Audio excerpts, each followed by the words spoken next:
आज हम लोग बोर्ड मॉडल क्वेश्चन को सॉल्व करेंगे जो 2023 के लिए इम्पोर्टेंट है। पहला क्वेश्चन है हमारा एमसीक्यू पैटर्न का पहला क्वेश्चन है हमारा, the LCM of the two numbers is 2400 which of the following can't be HCF. अब इसमें देखिए कि हम लोग पढ़े क्या है, the product of numbers is equal to their LCM and HCF। Means क्या है कि जो HCF होगा और LCM का जो प्रोडक्ट होता है वो प्रोडक्ट ऑफ नंबर्स के बराबर होता है। इस कंडीशन से हम लोग देखने की कोशिश करें, इसका मतलब है कि एलसीएम जो होगा वो इन सभी नंबरों से कटना चाहिए। तो 300 से भी कट रहा है, 400 से भी कट रहा है, 600 से कट रहा है, लेकिन ऑप्शन पूछ रहा है कि कौन नहीं है, कांट बी देयर एचसीएफ, तो किससे नहीं कट रहा है, तो क्या है सी, यानी ऑप्शन सी जो होगा वो आंसर होगा 500। सेकंड क्वेश्चन हमारा, if cot theta is equal to 1/√3 the value of sec square theta plus cosec square theta.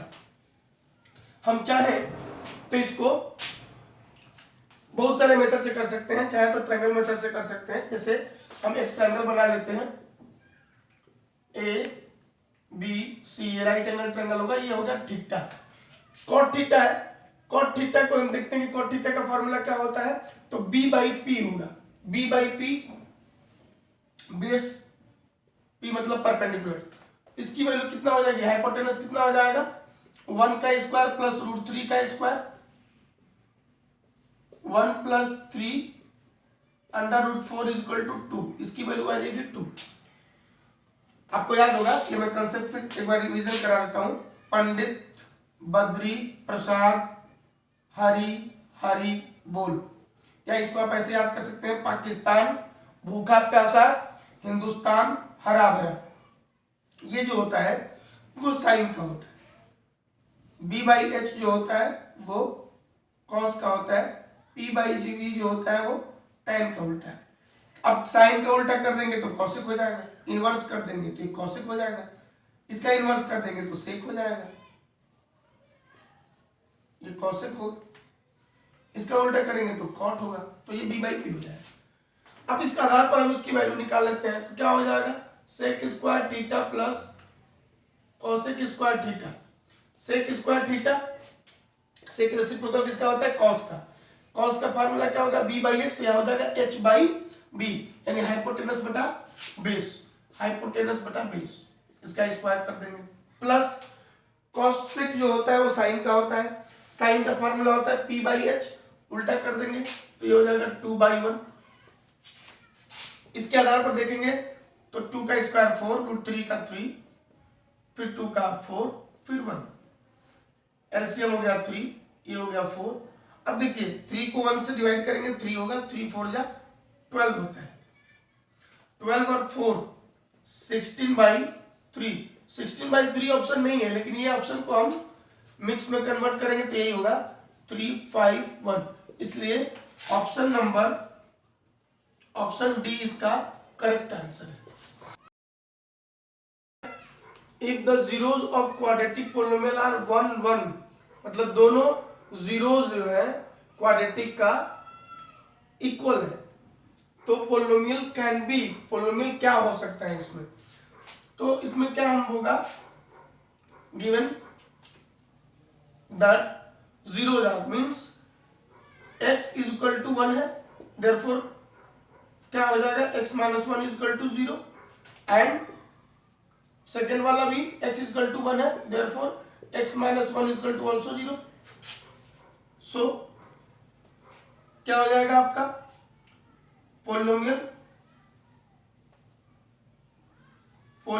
क्या हो जाएगा इसका x - 1 × x - 1 हो जाएगा, मीन्स x² - 2x + 1। अब चेक कर लीजिए कौन सा ऑप्शन है, ऑप्शन नंबर बी आपका सही है। क्वेश्चन नंबर 4 पे हम लोग, ये क्वेश्चन ट्रिग्नोमेट्री से है कि given that sine alpha is equal to 1/2 and cos beta is equal to 1/2, then the value of alpha plus beta. सबसे पहले हम अल्फा और बीटा की एंगल निकालनी पड़ेगी हमको, क्योंकि बात कर रहे हैं एंगल का। तो हम करेंगे क्या, since sine alpha is equal to 1/2, इसको हम क्या लिख सकते हैं, sine alpha is equal to, sine किसकी वैल्यू 1/2 होती है, ये ध्यान रखना है। तो ये साइन 30 डिग्री की वैल्यू होती है 1/2, साइन साइन खत्म हो गया, therefore alpha is equal to 30 degree, such that cos beta is equal to 1/2 है। So cos beta is equal to क्या हम लिख सकते हैं, 1/2 किसकी वैल्यू होती है cos के टर्म में, तो ये होता है cos 60 डिग्री का वैल्यू। तो cos कंप्लीट हो गया, therefore beta is equal to कितना डिग्री हो जाएगा, 60 डिग्री। अब हमसे वैल्यू पूछ रहा है alpha plus beta. Now alpha plus beta is equal to क्या लिख देंगे, 30 plus 60 is equal to 90 degree, that is the D option. Option number D आपका क्या है, ऑप्शन डी आपका सही है। क्वेश्चन नंबर 5 है, ये एरिया ऑफ सर्कल्स है।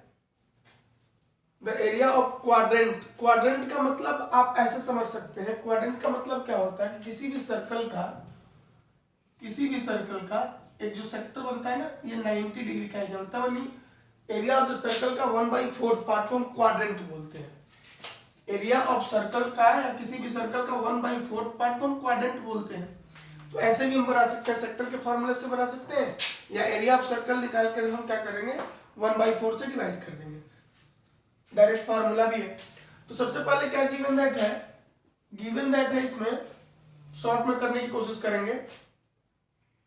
Circumference of circle 2 pi r is equal to 176 metre, 2 into pi की वैल्यू 22/7 रख दिए, r की वैल्यू हम निकाल लेंगे, therefore r is equal to direct कर रहे हैं 1/176 इंटू 7/2 इंटू 22, 2 से कट करेंगे 8 4 हो जाएगा, आर आ गया हमारा 28 सेंटीमीटर, सॉरी मीटर। अब हमको क्या चाहिए, नाउ एरिया ऑफ क्वाड्रेंट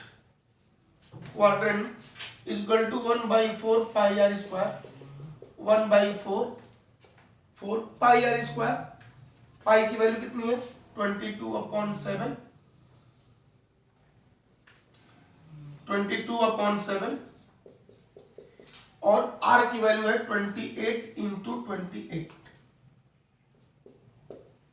7 4 जा 28 होता है, कट जाएगा, 22 इंटू 28 का मल्टीप्लाई करेंगे तो 28 2 जा 56, 5 28 56, तो ये 616 मीटर स्क्वायर आंसर हो जाएगा। इसमें देखिए ऑप्शन कौन सा है, पहला ऑप्शन सही है, इसलिए ऑप्शन ए करेक्ट आंसर है।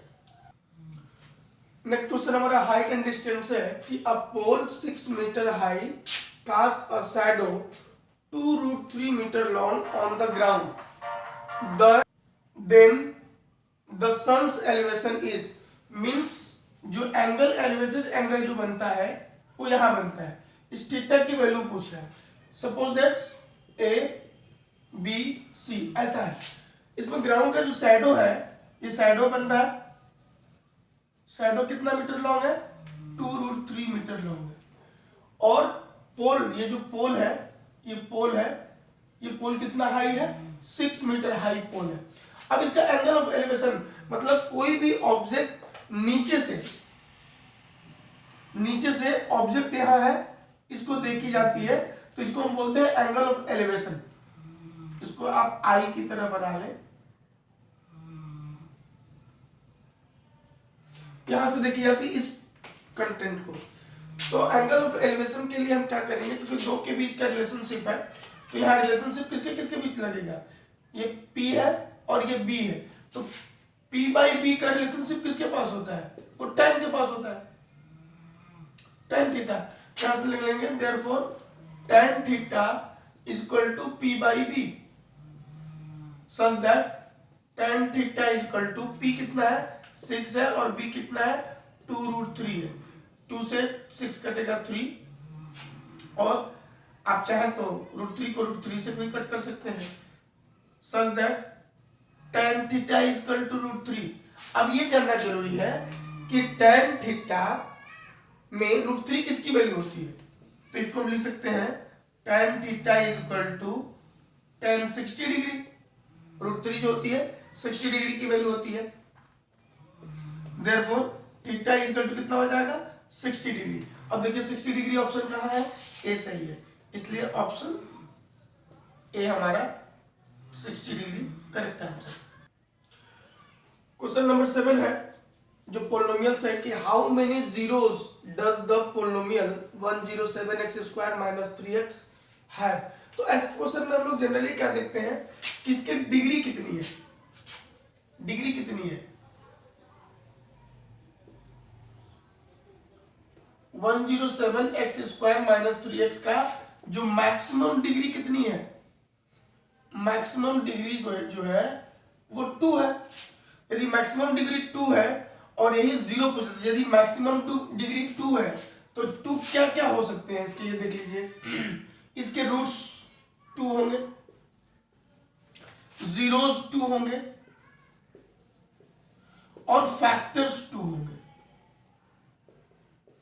मींस डिग्री पे डिपेंड करता है, जितनी डिग्री उतने रूट्स, उतने जीरोस और उतने फैक्टर्स, इसलिए इसका आंसर हो जाएगा option number B, option B कितने 2। क्वेश्चन है if two solid hemisphere of same base radius r are joined together along their bases then curved surface area of this new solid is। ये question देखने में tough लग रहा है लेकिन है बड़ा आसान क्वेश्चन। अब देखिए क्या कह रहा है कि दो हेमिस्फेरिकल को बेस टू बेस हम ज्वाइन कर दे रहे हैं, बेस टू बेस यदि हम ज्वाइन करते हैं तो क्या मिलेगा, आप फिगर से समझ सकते हैं। ये जो फिगर मिला हमारा वो हेमिस्फीयर, ये वाला पोर्शन हुआ, ये भी हेमिस्फीयर हुआ, ये दोनों को ज्वाइन कर दिए तो हमको क्या मिल गया, स्फीयर मिल गया। अब स्फीयर का क्या मिलना चाहिए हमको, curve surface area. CSA of sphere होता ही नहीं है, और यदि होता भी है तो किसके बराबर होता है, TSA ऑफ स्फीयर के बराबर होता है, TSA ऑफ स्फीयर के बराबर होता है। और ये दोनों का फार्मूला क्या होता है 4πr², इसलिए ऑप्शन बी हमारा जो है सही है। क्वेश्चन नंबर 9 है कोऑर्डिनेट से a line intersect the y axis and x axis at the point p and q respectively if 2, -5 is the midpoint of pq then the coordinate of p and q are respectively। तो question को हम लोग figure के माध्यम से समझ लेते हैं। ये x डैश x एक्सिस है, ये y डैश, ये ओरिजिन है, ये लाइन है p और q, p and q। p को p किस पे कट कर रहा है ये देखते हैं, p y एक्सिस पे कट कर रहा है तो इसका कोऑर्डिनेट होगा 0y, और q x एक्सिस पे कट कर रहा है तो ये होगा इसका x0। अब हमारे पास m मिड पॉइंट है, सपोज दैट कि मिड पॉइंट है pq का जिसका कोऑर्डिनेट है 2, -5। अब हम इसको मिड पॉइंट वाले फार्मूला से निकाल सकते हैं। मिड पॉइंट का फार्मूला क्या होता है, मिड पॉइंट का फार्मूला होता है capital X equal to x1 plus x2/2 और capital Y equal to y1 plus y2/2। तो m मिड पॉइंट हो गया। अब यहां से क्या करेंगे, x की वैल्यू रखेंगे, x जो कैपिटल X है वो ये है और ये y का कोऑर्डिनेट है, तो 2 इक्वल टू x1 कितना है 0, x2 कितना है x/2, देयरफॉर x की वैल्यू कितनी हो जाएगी 4 हो जाएगी। अब यहां से हम देखते हैं y की वैल्यू कितनी है, कैपिटल Y -5 है, और y1 प्लस y2 ये y प्लस 0 है/2, सच दैट ये कितना हो गया -10 इज इक्वल टू y। तो आपको वैल्यू क्या मिला, इसका कोऑर्डिनेट चेक करेंगे। कोऑर्डिनेट ऑफ p, p का कोऑर्डिनेट हो जाएगा 0 -10 एंड कोऑर्डिनेट ऑफ q, ये क्या हो जाएगा x, 0 मीन्स 4, 0। अब यहां से देखेंगे कौन सा ऑप्शन सही है y के लिए। दूसरा वैल्यू तो 0 -10, देखिए 0 -10 का है यहाँ है, और x का कोऑर्डिनेट क्या है 4, 0 है। तो ऑप्शन नंबर सी हमारा क्या हो जाएगा, सही हो जाएगा। ऑप्शन सी सही हो। नेक्स्ट क्वेश्चन हमारा एपी से है। If the n term of an AP -1, 4, 9, 14 is 129, find the value of n। अब आपको पता है Tn term is equal to formula होता है a plus n minus 1 into D. चूंकि लास्ट टर्म दिया है, इसको हम ये फार्मूला भी लिख सकते हैं, n a is equal to a plus n minus 1 into D, ये लास्ट टर्म का है। तो हमारा क्या होगा, जो है a is equal to -1, d is equal to होता है t2 minus t1, means 4 minus -1 that is 4 plus 1 is equal to 5, d हो गया। और l हमारा है 129। इस प्रकार n टर्म की बात करता है तो आप tn लिख सकते हैं चाहे l लिख सकते हैं, that is equal to same. So tn is equal to a plus n minus 1 into D, such that tn is equal to हो जाएगा 129, that is a means -1 plus n minus 1 into D हमारा आ गया है 5। सो solve करेंगे तो 129 plus 1, क्योंकि minus है तो ट्रांसपोज जगह प्लस 1 हो जाएगा, that is equal to 5 into n minus 1। 130 is equal to 5 into n minus 1, और n minus 1 is equal to क्या लिख सकते हैं हम 130 अपॉन 5, 5 से कट करेंगे तो कितना आ जाएगा ये 26 हो जाएगा। Therefore n is equal to 26 plus 1 यानी 27। ये nth टर्म कितना होगा 27, इसलिए ऑप्शन बी हमारा जो है ऑप्शन बी सही।